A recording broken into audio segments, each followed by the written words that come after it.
It's time for us now to start to go into the actual workings of the straitjacket system. We've seen how to stay aligned with our training partner. We've seen the crucial themes that make the straitjacket system possible. Now it's time to actually look at a situation where you have the rear mounted position. You want to fight your way through into a rear naked strangle. Let's start by looking at a very, very important division in the system. There are two ways that the system goes. Okay, there are essentially two straitjacket systems. The first is where we fall towards the underarm side. I'm just going to demonstrate what I mean by that. We know that when we're behind someone and we have our hooks in, etc., we have an arm that goes under our opponent's arm, which we refer to as the control arm, and we have an arm that goes over the shoulder, which we refer to as the strangle arm. Okay, orthodoxy in jiu-jitsu says that this is the weak side, and falling to the strangle side is the strong side. Okay, we've seen that my approach to the back position is neutral with regard side. I've tried to explain to you that I favor falling in either direction. There's pros and cons to both. Okay, neither is weaker nor stronger than the other. So I classify the first part of the system not as the weak side part of the system, but as the underarm side of the system. We're going to look first at the idea of falling towards the underside. First, why do I fall back to a side? Well, why is that important? Okay, it's very important that we don't fall back in straight lines. I'll demonstrate why. When we fall back in straight lines, our opponent can start bridging, and as he bridges, his head starts to come higher than my head. And that creates situations where it's very, very hard for me to get successful strangles on my opponent. Moreover, any pull on his part of my strangle arm is extremely effective. Okay, this is not a good position to be strangling people in. I must have my opponent's head lower than my head. The moment I see someone's head getting high up like this, I gotta stop whatever I'm doing and break them down to a hip. So I need, at this point, to start pommeling my legs underneath my training partner's legs. And from here, we hit a forward shift that puts my opponent down into a situation where I can put a single hook in and then break them down to a single hip. When he goes to bridge out of this position now, he'll never be able to get his head higher than my head. I cannot tolerate situations where his head comes up higher than mine. This is not a good strangulation position. So if this should ever happen, I've got to stop whatever I'm doing at this point and start putting his body weight down my body. I've got to create a situation where his head is lower than my head. And from here, I break him to a single hip. Once he's on one hip, his ability to bridge is strongly diminished. And now I can keep him where he ought to be, which is his head lower than mine, where my strangles take great effect. Okay? That's just a little proviso there on head position and the relative height of your opponent's head. Now, with that being said, we need to go into the first part of the back attack system, the straitjacket system, which involves falling to the underside. This is probably the most well-known part of the back attack system. It is also the one which caught most people's eye because it seemed to go against orthodoxy. We're always getting told, don't fall to the weak side, don't fall to the weak side. And yet here you had a group of athletes who deliberately fell to the weak side and got an unusually high number of submission hold finishes on what people believed was the weak side. So, why do I encourage my athletes to fall to the weak side so often? What's in it? Well, we've already seen that there's nothing really intrinsically weak about it. It's only weak if I create conditions that make it weak. There's nothing inherently weak about it. There are, on the other hand, some considerable advantages. When I fall to the side of the underarm, it creates an unweighted leg. When I fall to my left-hand side and I start putting my foot up high in this position, this creates one leg that carries no weight, and as a result, it can move in a very mobile fashion around my opponent's body. I can use it to lock down his body with a body triangle, either inside, outside, etc. I can post on my training partner's hip to put weight on my opponent. And critically, I can use it, because it's unweighted, to start hooking into my training partner's arms. Remember, what we're working against here is the deficit problem. My opponent has 1, 2, 3 items of defense. I, at the very most, have 2 items of offense, and usually it's only 1. Okay? We have to be able to redress that balance. You just can't accept getting outnumbered when you're in what is supposedly the most dominant position in the sport. The way we overcome the deficit problem is to incorporate the use of our legs, where our legs play a role in immobilizing our opponent's arms.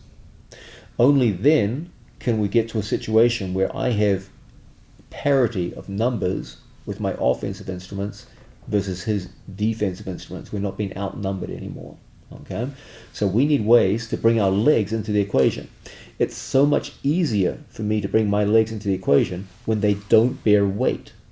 Here I have an unweighted leg, which means any effort on my part to trap an arm is so easy.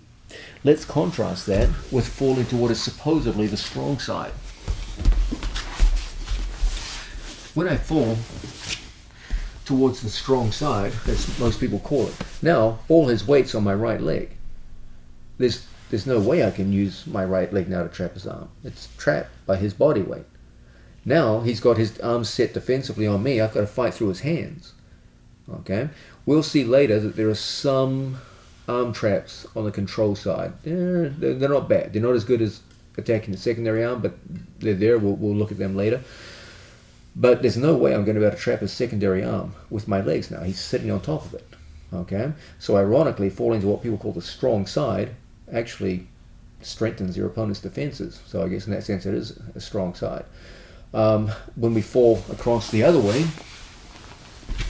that's exactly when we have an unweighted leg. And from here it's relatively easy to start getting feet hooked over our training partner's arms. Okay? So with that in mind, as a proviso, that's why I so often like to see my my athletes fall towards the what most people would call the weak side, what we call the underarm side, since we're neutral as to whether one side is stronger or weaker than the other. Now, with that in mind as a proviso, it's time for us to start going in here. And the first thing we're going to look at is establishing a hierarchy of hand fighting positions. Not all the hand fighting positions are considered equal. They're all good, but some are better than others. Okay? Let's start off with the bottom of the hierarchy and start working our way up to the top. Okay, I'm behind my training partner. I have my arm underneath, I have my arm over the top, and I'm looking for grips. Okay? Probably the grip that I will focus on first, more than anything else, is to take care of my opponent's primary defensive hand. Okay, because that's the hand that will literally stop me in my tracks. It establishes inside position with my opponent's thumb, and as a result, it's almost impossible for me to work my way through. So whenever I'm behind someone, one of the things I like to do right from the start is to get a hold of my training partner's primary defensive hand at the knuckle line and bolt it down. Unfortunately, that means that he's got a secondary defensive hand, which if he knows what he's doing, he'll hold the thumb line, and now I won't be able to finish my strangle. Okay? If he holds the wrist, then I could finish my strangle. I could get my elbow in position and go to work. But when he holds the end of the lever up there at the thumb line, it's difficult. Okay? So now I have to start incorporating my legs. I'm going to take my foot across my opponent's body, and from here I have either a body lock, if my legs are long and my opponent's waist is thin, or a post rear mount if my legs are short and his waist is thick. Now, in this situation, what do I need? Well, the minimum requirement that I need is to take my opponent's secondary hand and put it below the line of his chest. Your opponent's chest line, the line of your opponent's pectoral muscles, is the critical demarcation line. I must push my opponent's wrist below that line. If the wrist is above the line of the chest, it will take extraordinary flexibility on your part to be able to get a hook over your training partner's wrist. So what we need is the ability to put the wrist below the line of the chest. Once that occurs, even a 51-year-old man with a hip replacement can easily put his foot over the top, lock, and start to control. Okay? The question is, how am I going to get that hand down there? Well, the first grip that we're going to look at is the lowest in the hierarchy of grips. That is where I have top hand dominance on my opponent's primary hand, but he has top hand dominance on my strangle hand. So here we have an example of indirect gripping. I have two straight grips, but one of them is indirect. Okay. From that indirect grip, I'm going to try to strangle, and I feel his power as he stops me in my tracks. What do? I lift the control hand, and then I take, with that indirect grip, his wrist below the line of the pectorals. The second I feel it go in, I make use of an attribute that every single one of you, every human on this planet has, and that is prior perception. The ability of one part of my body to find another. My foot will always find my own hand, even in total darkness. So all I do is just take my foot and slap my own hand with it. That puts it over my training partner's wrist and allows me to dominate the arm. I take his foot and I put my shoelaces behind his back, and I touch his spine with my shoelaces of my foot. If I just put my foot here, he can eventually pommel his hand free and escape. Okay? So it's very important when he holds me tight, I push his wrist below the line of his chest. That's step number one. Step number two, I take my unweighted leg and I use that human attribute that we all have, prior perception, and I slap the heel of my foot to my own hand or wrist. And as a result, it's so easy to push, extend, and put my shoelaces all the way through and touch my training partner's spine. Now when he goes to pull his arm free, it's a closed circle around his arm. The only thing left for him to defend himself is his chin. We now have what was the goal all along, the critical goal, an uncontested strangle hand. There is nothing left to fight my strangle hand. The primary hand is controlled by my hand, top hand dominant. The secondary hand is controlled by my right leg. Now, the only thing between me and a successful strangulation is my opponent's chin and jaw. And I have one of the most efficient instruments, an uncontested strangle hand, to go through and finish. Very soon, we're going to be looking at exactly how we use that uncontested strangle hand to get the finish. So there's the bottom of the hierarchy. It's good, but obviously there's better. That's where my strangle hand is controlled by his secondary hand. From here, I try to bring it up. I know what my goal is. It's to put his wrist below the line of his chest. The second that happens, we can use the unweighted leg to go through, and I use prior perception to touch my own hand. Regardless of how old or inflexible you are, I'm the perfect example, you should be able to do this. One part of your body can always find another part, regardless of your athletic abilities. Now, from here, he makes a strong arm. His arm is never as strong as my leg. I bring my shoelaces behind his back until my shoelaces touch his spine. When he goes to circle his arm out, it's almost impossible. Because of my knuckle line grip, when he goes to circle out the other arm, it's very, very difficult. If I feel I have to, I will double up on it. When he goes to wriggle free, I make sure I keep good head position. We don't want our opponent's head beating our head. If we should ever see there's a danger of this, I will stop what I'm doing and I will use a wraparound grip where I grab my training partner's head and I correct it. I don't care if his jaw is down. This is not a strangulation grip.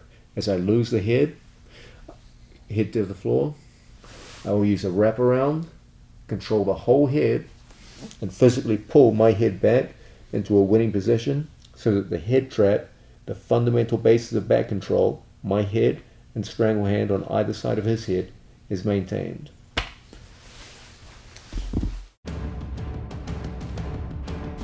Let's go further into this hierarchy of hand fighting from the back. We just looked at the bottom of the hierarchy, which is double straight grips, with one of those grips being indirect. Now let's look at double straight grips, two direct grips. Slight improvement on what we just saw previously. we know that when we get behind someone, we're under and over, okay?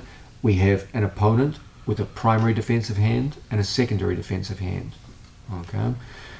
As soon as possible, we want to tie up the primary defensive hand because that's the hand which will stop me in my tracks. The dominant inside thumb prevents me from getting any kind of effective strangle going. So we always want to tie it up, and because it's a straight grip, we work at the knuckle line, like so, okay? Once we fall over to our side in a position like so, very often we'll have an opponent who has a strong grip on us, so we have an indirect grip on him, okay? Let's understand something. His grip is very, very strong at preventing me bringing the hand across the body, but it is shockingly weak in another direction. The grip that he has now is very good at preventing my right hand going over his left shoulder, which would be a strangulation, but it is abysmally weak at stopping me taking my hand over his right shoulder.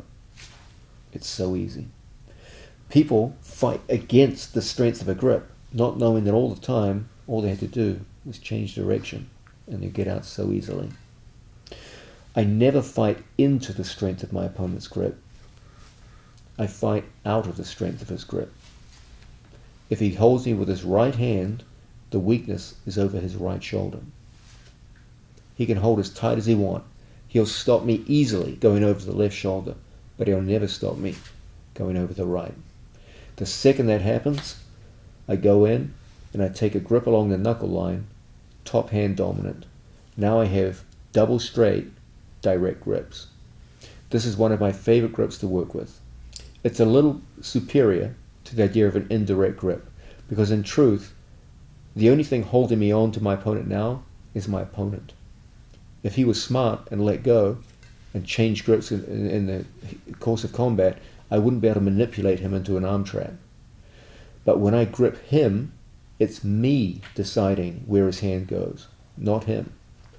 So when I get double straights, again, the goal is always the same. I want to take his wrist below the line of his pectorials. That's the critical demarcation line that I'm always thinking about. So as I'm behind my training partner, I lift the control hand and I push the secondary hand, my opponent's secondary hand, down below the line of his pecs. As a result, I can use prior perception to touch my own hand like so. Now I push. I put my shoelaces in behind his spine, and once again, what have we got? Two trapped arms. Both of his arms are pinned down. When he tries to release them, it's so difficult. If I should feel he's trying to move his head away from me, then from here we use the head wrap to get our head back in a winning position. And from here, we're in a position where we can start to strangle. When he goes to move away from me with arms, it's so difficult in this position. Okay? Again, I start off behind my training partner. Okay? He has me with the grip. If I try to fight into the grip, yes, he feels as strong as a bull. But when I go right over right, he feels as weak as a kitten. Now I catch and hold. When he goes to pull away from me, it won't be easy in the time available, because the time available is simply the time it takes me to push his wrist below the line of his pectorials. Then I use my unweighted foot to go over the top, and my heel touches my own hand. You can do this in the dark. Your body can do it. You have to trust me. Now from here, we push down. My shoelaces go behind his back, and now there's nothing between my arm and his neck. His two hands are both pinned down, and we're in the perfect position to start fighting for the strangle.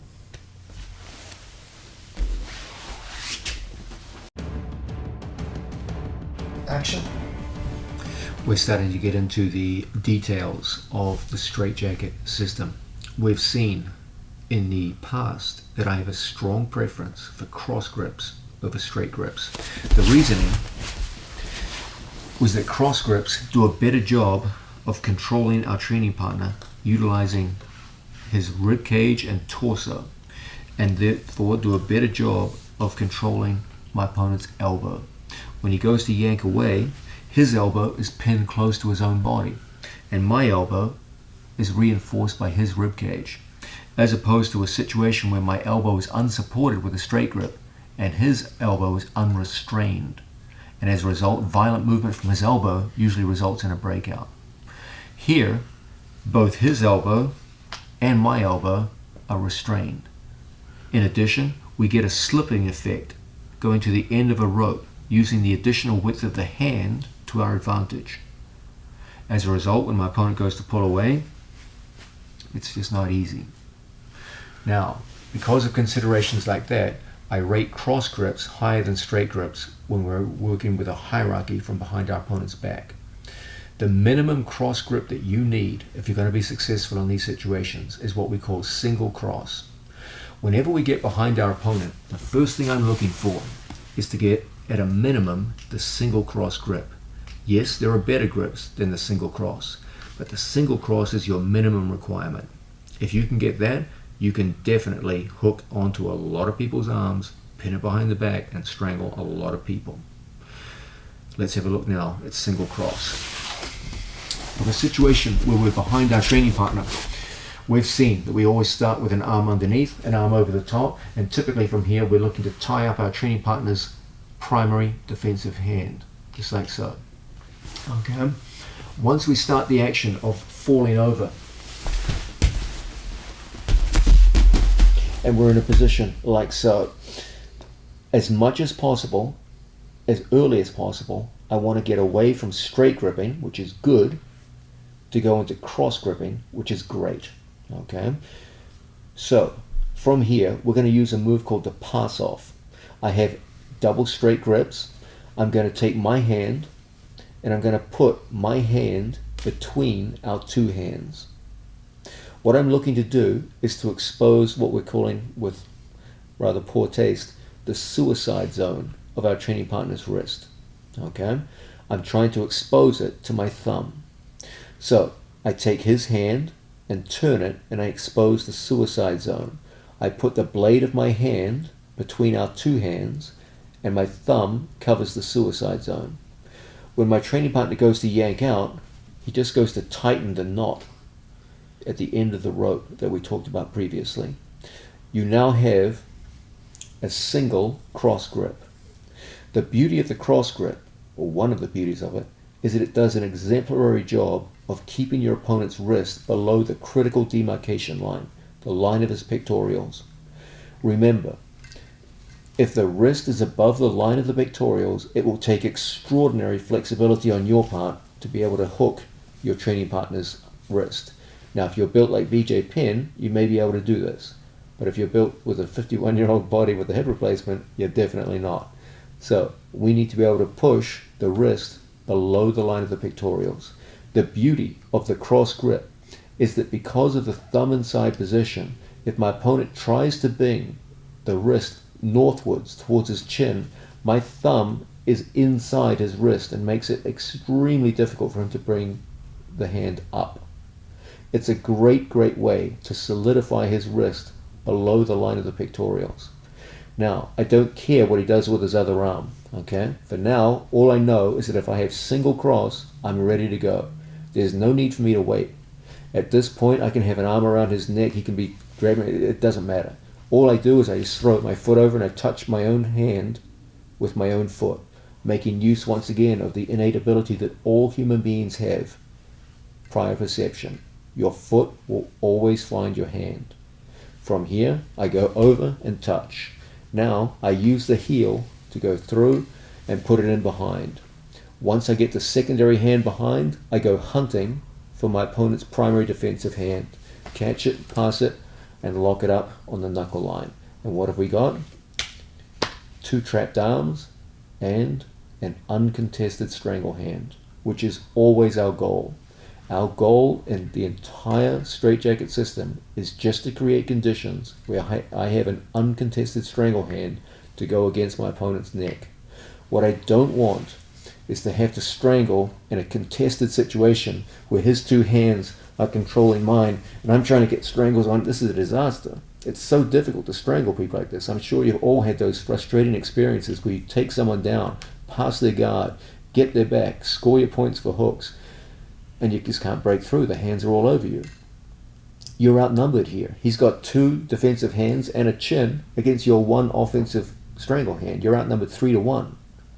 Okay, we can't accept that. Those are just not good odds. So from here, we've seen this idea that when someone grabs our wrist, we use a pass-off. I go through, grip, and I take a single cross grip. The moment I have that in place, there's no need to wait. We go over the top and touch our own hand with our foot. And then we go around the corner and put it behind the back. As he goes in to stop the strangle, I get opportunities to tie up his one remaining hand. Now both arms are constrained and I still have a free hand, which there's nothing to fight against it except his jaw. And we'll soon see it's not going to be enough.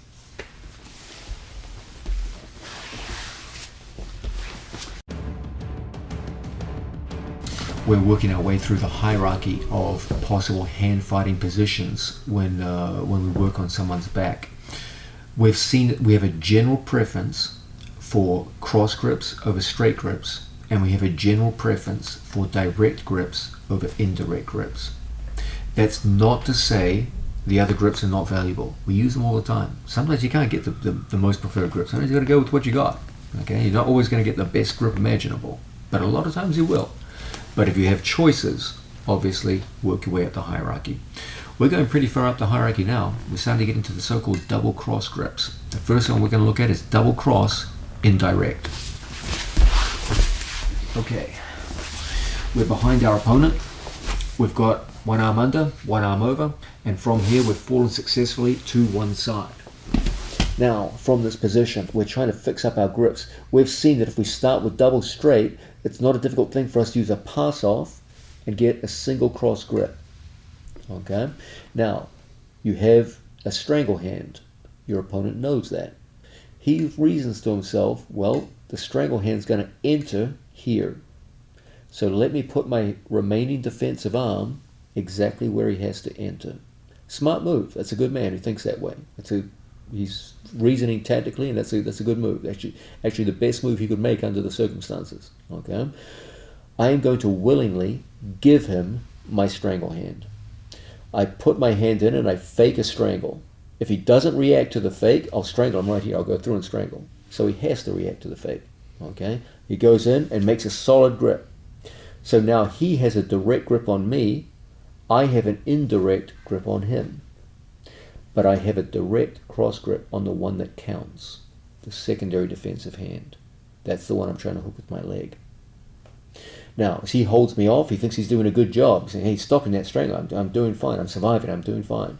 All I do is I go over the top. I use prior perception to touch my own hand and put his secondary hand behind his back. I've got two hands. He's only got one. Now I fake the strangle and get him pushing on me. And all I do is I go over the top and I seize the knuckle line. I strip his grip off, and what have we got? An uncontested strangle hand once again. From here, the uncontested strangle hand goes in with no resistance from my opponent's arms. Let's have a look at that again. We're behind our training partner. We successfully go in under and over. I start off with double straight grips. That's a good grip. I could just attack straight from here. But I see an opportunity as we fall over to the side to go to our preferred cross grips. I take single cross using the pass off.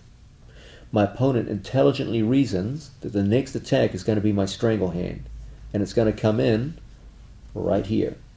So intelligently, he puts his hand as a blocking mechanism. I give him the block. Now, he has a cross grip on me that is direct. I have an indirect cross grip on him. But here, I have a direct cross grip on the arm that counts. He has an indirect cross grip on me. This is the arm that I want to take out of business, the secondary arm. I take my foot over the top and eliminate it. Once the secondary arm is eliminated, I go back to the primary arm. I bring my hand inside. I don't attack at the wrist. I attack at the knuckle line. I put my fingers underneath, making sure that I never break the rules of jiu-jitsu by gripping fingers. That's illegal. I go through under the knuckle line, close my thumb over the top. He holds on as tight as he can, and I break it free. Remember, never try to pull the hand off your wrist. That takes strength. Just immobilize the hand and turn your wrist, and it comes out like magic. Again, never try to pull his hand off yours. That takes enormous amounts of strength. Simply hold, and from here, I just turn inside the weakness of his thumb. And as a result, I come out. His primary defensive hand is immobilized. His secondary defensive hand is immobilized.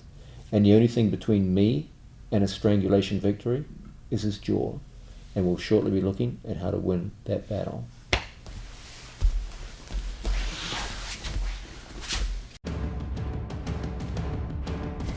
Now, we're looking at the hierarchy of grip fighting positions that our hands can go in relative to our opponent's hands whenever we find ourselves in a hard hand fighting situation on someone's back looking to trap arms in the so-called straitjacket system. So far, we're looking at the situation where we fell to what many people describe as the weak side, what we call the underside. Our system is neutral, whether we fall left or right.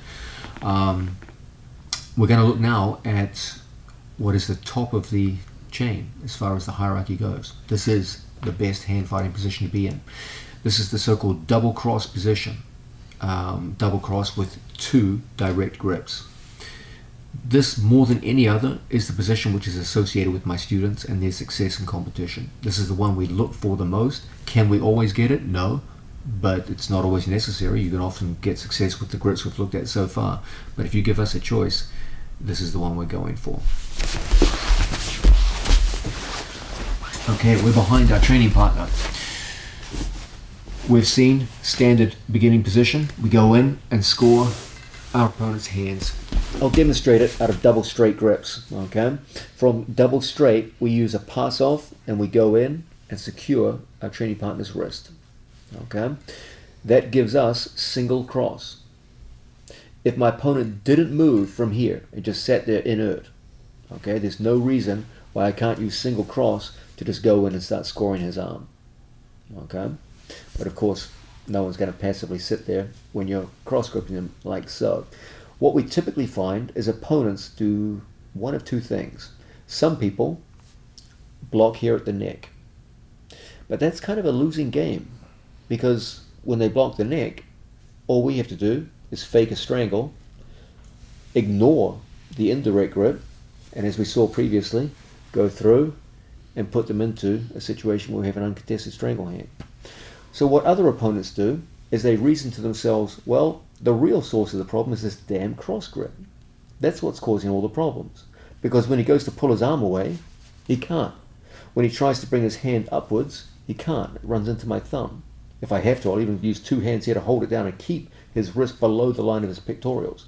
Remember, that pectoral line, that's the demarcation line. If my opponent's hand rises above the pectoral line, there's no way I'll make a hook. So I always have to keep that wrist down there towards the belly button, okay, at least below the line of the pectorals. And as a result, I'll always be able to get my foot over the top. So what many of your opponents are going to reason is, okay, this cross grip, that's the source of all my problems. If he could take that off somehow, say for example by reaching with his other hand and peel it off, well then he'd be free, and then he could start escaping. It's a natural thought, okay? It's an intelligent thought. But unfortunately, it's also runs into major problems. When I hold my opponent's wrist, like so, if he ever goes to peel my hand off, which is a natural, intelligent thing to do, because it would, if it succeeded, it would actually free him, he exposes himself to the double cross. The moment his hand goes to mine, let's understand this in terms of the principle of top hands, okay? Give me a hand. I started with 2 straight top hands. I transferred to a better cross grip top hand. He went to peel it off, so now he's got top hand control. But I've still got an extra hand. My extra hand just comes in and pulls it off. Now you got double cross. When your opponent goes to yank away from double cross, good luck. It's very, very difficult to get away from. Then from here, we just throw the foot over the top, put it behind the back, pass it off, and we're back into the knuckle line, and we're ready to go. Okay, this is my favorite way of controlling the back and getting into the strangles. So again, we're going to demonstrate it out of double straight. That's a good grip in itself. Okay, a lot of times you'll finish people just with double straight. Okay, the problem is, however, that at the higher levels, double straight, the elbows are not controlled, and my opponent can violently yank his arms and eventually break his way out. They control my hand with top hand control. Okay, so we generally do better using a pass off to get cross grips. Now, if he puts his hand up here, as in the previous move, we saw how to deal with that. Okay, this guy reasons to himself, well, this cross grip, that's the source of all my problems, let me peel it off. The moment he goes to peel it off, he gives me double cross. 2 direct grips. It doesn't get any better than that. That's the top of the line. When my opponent goes to yank away, it's so difficult and so easy for us now to go in, control, and what have we got? An uncontested strangle hand. What we wanted all along. The goal of every single one of these hand fighting sequences is the same. It's always the same goal, to create an uncontested strangle hand. As my opponent's chin goes down, we now find ourselves in a position where my hand can work without any resistance from my opponent's hands. It's so different from the normal situation that we see athletes working on the back, where one strangle hand is getting submerged by 2 defensive hands. His chin is down, and you're desperately trying to break through your opponent's hands. It's a disaster. It's so difficult. But the moment we create situations where there's no defensive hands left, it's just his jaw against my strangle hand, and that's when you're going to start strangling people on a lot of different occasions.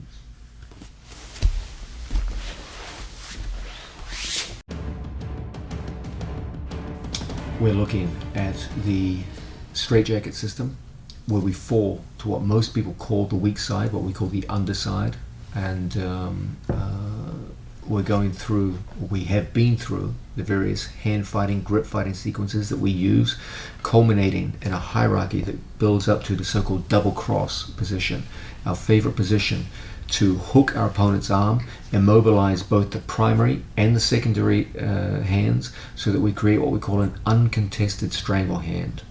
We're always looking to create a situation where both of my opponent's arms are locked down, one by a leg and one by a hand, and from here we go in and we have an uncontested strangle hand. There's nothing except his chin to stop me from strangling him. That's always the goal. Now, ordinarily I would be down with 2 hooks in to perform this move in a combat situation, but I'm going to demonstrate it for you in a kneeling position without hooking my opponent's leg, because I want you to see the precise details of my hand positioning, which are very, very important here. Ultimately, what we have to do is to be able to penetrate the space underneath our training partner's jawline and get to a situation where my arm is in a position to strangle. Your opponent knows that. You've got both of his arms pinned, and he will do everything possible to keep his chin down and prevent you penetrating underneath the jaw. Remember, there's a simple measurement here as to whether or not you're going to succeed or fail. That measurement is the width of your wrist. If I can get my wrist underneath my training partner's jawline, I can definitely strangle someone. But there's a problem. Your opponent can physically touch his chin to his chest. Any reasonably athletic human being can do that. That space is much smaller than the width of my wrist. So we've got an immediate problem here. I need to be able to get my wrist underneath his jaw, but my wrist is physically much larger than the space between my opponent's jaw and chest. So how are we going to do this? The metaphor which we have to work with is drawn from that of a knife. When you have a knife, obviously it has an edge which is extraordinarily thin and sharp. When a knife cuts through something, the first part of the knife that enters is that thin, sharp edge. The rest of the knife, working the way up from that thin, sharp edge, is actually quite thick by comparison. So when you take your knife and you cut through something, the thin, sharp edge creates a small opening through which the thicker part of the knife gradually penetrates until finally the thickest part of the knife, the spine of the knife, can ultimately get through. But you never could have taken the spine of the knife, turned the knife upside down and just cut straight through to whatever medium you were cutting through. That never would have happened. It's just too thick. So too with your penetrating hand. You'll never just start off on someone whose chin is tucked and just get your wrist underneath. It's too big. You have to contour and manipulate the workings of your hand so that thinner parts of your hand penetrate first, like the edge of a blade, and then the thicker part follows on afterwards, like the thick spine of a knife. Keep this metaphor in mind when we work with this position. Now, when we go to strangle, you can see that my wrist is relatively thick compared to the other parts of my hand. The thinnest part of my hand, which I can generate to penetrate underneath a resisting jawline, is always the knuckle of the thumb. That is the thinnest part of your hand. That's what's going to be the edge of the knife that first gets underneath. At the same time, I'm not going to work with a thick, clumsy fist. We're going to work with what we call a flattened fist. In a flattened fist, I make a fist not like a punching fist, but rather like this, with my knuckles straightened out. This flattened fist is relatively thin in its cross section. So now I have the thinnest part of my hand, the single knuckle of my thumb, followed by a relatively thin fist, and then ultimately a flattened hand, which will walk through and give me an entrance of the entire wrist. So I go from the thinnest to the thickest until I get the full penetration I need for the strangle. That metaphor of the edge of the knife going through is exactly the metaphor that you must work with. I'm going to show you now by having someone very close to the camera so you can see the small minor details which make the difference between success or failure. Remember, if you cannot penetrate your opponent's jawline, everything else you've done in the back system is worthless, means nothing. When it comes time to strangle, the ability to penetrate the jawline is one of the key elements. Just as there is no heel hook without heel exposure, there is no strangulation without some kind of exposure of my training partner's jawline. I'm going to show you some exceptions to that rule later, don't worry, but I'm talking most cases here. Okay. Now, we're behind our training partner. He tucks his chin. From here, if I put my wrist in there, the wrist is far too thick and will never go underneath my training partner's jawline. So what I do is I take the flattened fist and I take my thumb knuckle.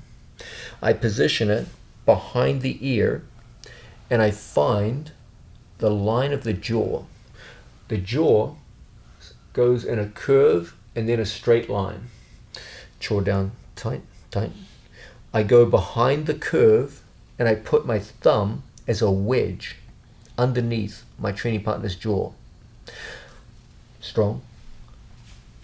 I wedge underneath. I flatten my fist. Once I feel my fist is flattened, I separate the hands, just like so, and I finger walk across my training partner's chest until the wrist is penetrated. The second the wrist is penetrated, the second it goes through, my elbow follows. And I find myself in a position where I can hide my thumb line behind my training partner's neck. Now we're in the perfect position to start the business of strangling. So, successful penetration of the neck. My opponent is down. From here, we make a flattened fist. Don't go through with an extended hand too early. If your opponent starts grabbing fingers with his other hand, it's going to stop you in your tracks. Remember, some people play fast with the rules, and it's not supposed to happen, but often they will. Okay? So, I don't want to expose fingers. They're too easy to grab. So, I make the flattened fist. He goes down tight, tight, tight, strong as you can. Don't be kind. Turns the chin in, puts the ear down, does all those things, brings the shoulder up, all those things that people do. We take this and we enter behind our training partner's jaw.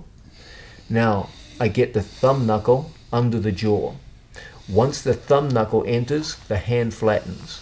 I walk across And from here, once we penetrate, look how the elbow goes around the corner, and I hide my thumb line.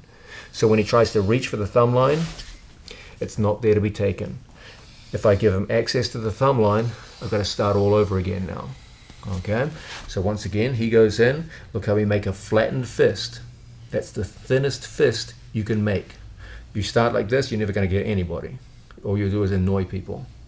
So we go in behind, and I take my thumb knuckle, the thinnest part of my hand, strong, and I penetrate underneath. Once I get that initial penetration, the hand extends, and I begin a process of finger walking until the wrist penetrates. The second the wrist penetrates, the elbow follows. I hide my thumb line, and I find myself now in the perfect position to go in and finish the strangle. There is a direct relationship between the action of finger walking across the chest and finger walking down on the mat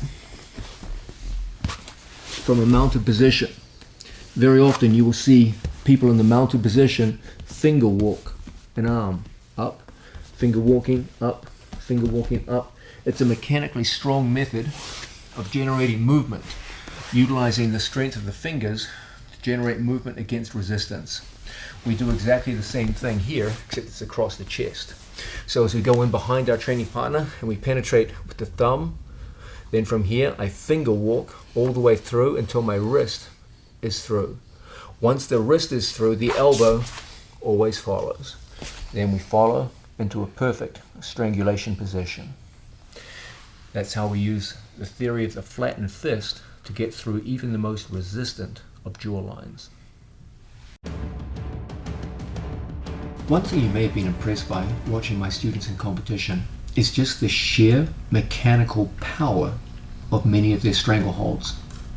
When George St. Pierre fought Michael Bisping and applied a powerful stranglehold to his opponent, people were stunned at how quickly he rendered Michael Bisping unconscious with the stranglehold. On many occasions, I've had both competitors who went against my students and onlookers or spectators who came up to me after matches watching, for example, the Ryan brothers or Gary Tonin or Eddie Cummings or any other of my outstanding students, and they were absolutely stunned at the physical force of their strangleholds, and they attributed this to some kind of crazy strength or conditioning program that they were doing. In fact, it's none of those things. It's simply a new approach to strangling mechanics. I'm a proponent of what I call the rotational method of strangulation. Classical methods of strangulation are almost always dominated by a constricting method, where the elbow is lined up directly with our training partner's chin. Then from here, the athletes lock into a classical finishing position, and the idea is to drive the two elbows together, contracting. The force is one of a forward contraction. It's more than enough to put someone to sleep. I'm not saying that it doesn't work. Please don't misunderstand me here.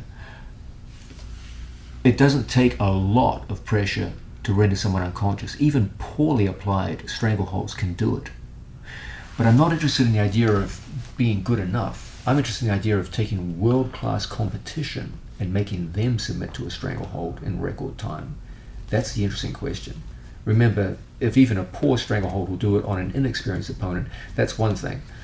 But I'm interested in strangleholds that work on the best people in the world. So the classical method almost always involves forward contraction, where the elbows go forward, the head goes in, and my body contracts around my opponent's body. It's a workable method. It's worked for generations. And yet, I was never fully satisfied with it.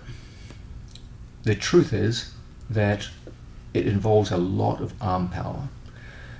And on many occasions, you will see athletes attempt a rear naked strangle and get stymied for a period of time by their opponent, and their arms go to the point of exhaustion. And the strangle simply fades out, and their athletic performance diminishes soon after that for a period of time, where they have to go and recover their arms. What went wrong? Well, when I put in a forward contraction, if my opponent gets inside position on my forearm and pulls vertically down the chest with all his strength, I can't bring my elbows close enough together to put enough pressure in to finish. Okay? The truth is that the only scissoring effect here is the effect of my two elbows going towards each other. It's just the work of my pectorals and my arms and shoulders. What I prefer to work with is a rotational method, which actually is much closer in spirit to a gi collar strangle. When we work with a gi and we strangle, everything rotates over my training partner's shoulder. Even the Japanese term for the move refers to a sliding action, which goes over my training partner's shoulder. Watch my right elbow. When I perform the classical gi strangle, my right elbow goes over the shoulder as my head moves away. This is true regardless of whether I hold like so or like so. It's always the same action of a rotation of my elbow over the shoulder. Everyone knows how efficient and how deadly strong collar strangles are. I was also impressed by this, and I asked if there's a way in which I can apply this same kind of rotational method of the elbow going across the shoulder with no gi. And the answer became, after a short period of research, absolutely. When I lock up on my training partner, I really don't concern myself with my elbow position. I don't care about lining my elbow up with my training partner's chin, like so, because ultimately my elbow is going to drift over my training partner's shoulder. When I get into a strangulation position, my whole emphasis, once I close my hands, is on taking my body and rotating my right elbow for a right-handed strangle over my opponent's right shoulder. Even if my opponent puts both of his arms in and locks and pulls down as tightly as he can, the simple action of rotating the elbow over the shoulder puts an unbearable amount of pressure into the stranglehold and creates both extraordinarily quick strangle outs and the ability to go through even extreme resistance with hands, chin, etc., etc. Far more so than the classical contractual methods where my opponent can pull down the body. Look how, as I go forward into a contraction, Placido stops me, but when I change directions to a rotational finish, the pressure is immense. Not only is the pressure more impressive in this superficial sense, but there's a deeper mechanical reason behind it. Until you utilize the power of your chest into a strangle, you'll never have an efficient strangle from the back. If it's just your arms contracting forward, you'll always put limits on how much power you can generate. What I do is I have my chest going forward and my arm going back, so that my opponent's neck is caught between two opposing forces, two coupled forces going in opposite directions. One is my chest pushing forward into him, and the other is my elbow pulling him back. That scissoring effect creates immense turning forces as my opponent locks in and defends himself to the best of his ability. Watch how my chest goes forward into his back and my elbow goes in the opposite direction, and the strangulation pressure is simply immense. When you feel the effect of this rotational finish, it is an eye-opening thing. As I said, many people were shocked when Georges St. Pierre used this against Michael Bisping and how quickly it rendered an opponent who was a weight division higher than him unconscious. Many people have remarked when they've seen Gordon and Nicky Ryan strangle right through their opponent's hands and jaw and get very, very quick submission holds on extremely talented opponents who have fought at the highest levels of the sport. And many of our opponents have come forward and said, hey, where did that strangle power come from? Well, it came from the power of rotation and the power of coupled forces, the two things that have been missing in most approaches to the rear naked strangle for the longest time. Once again, once we get behind our training partner and we go in like so, the rotational force that we look for once we've penetrated is one, where everything lines up, the arms go in, and then from here, everything rotates over the shoulder. I will even rotate my head by putting my chin on the back of their skull to aid the rotation of my right elbow. Classically, we get taught to put our head down. That actually limits how far my right elbow can rotate. So typically, I look in the direction of the strangle. Once I make that look, even when he grips with everything he's got, let's make this interesting. Bernardo, you come too. You come behind me, or in front, whichever is more comfortable, and you pull down 2 on my arm. So 2 men pull down on my arm. Get down nice and low so you're in a better pulling position. Get down low so you're good. Okay, both of you, pull, boom. Got it? Strong as you can. Go, go, go, go, go, go. And you simply go right through it. Okay? There's no arm resistance that will stop that kind of rotational force. There's too much force behind the coupled force of the chest forward and the arm back, and the strong rotational ability which makes me utilize my entire back and scapula to pull across like a gi strangle, rather than whatever I have in my pectorals and shoulders crunching forward on my opponent. This approach to strangulation will double or even triple the amount of mechanical power you can apply to a strangle. Now, is this a good thing? Well, in truth, strangles don't typically require a huge amount of pressure in order to work. If you have an unresisting opponent, even a poorly applied strangle will work. But at World Championship level, it makes a difference. You may not have long to apply the strangle on a skillfully escaping opponent, and so if you can strangle them more quickly than usual, that's definitely a plus. Plus, you often deal with athletically very strong opponents who can exert tremendous hand pressure, and classical methods may not get you through and may actually exhaust your arms in the attempt. But this method, it's my back pulling. At no point are my arms engaged. My arms won't get tired using this method. I can squeeze for 2-3 minutes with my lat muscles, no problem. But I can't squeeze with my biceps for 2 to 3 minutes. I'll be exhausted quickly. This method is the basis of our approach to strangulation from the back without the gi. I think when you try it, you'll be impressed.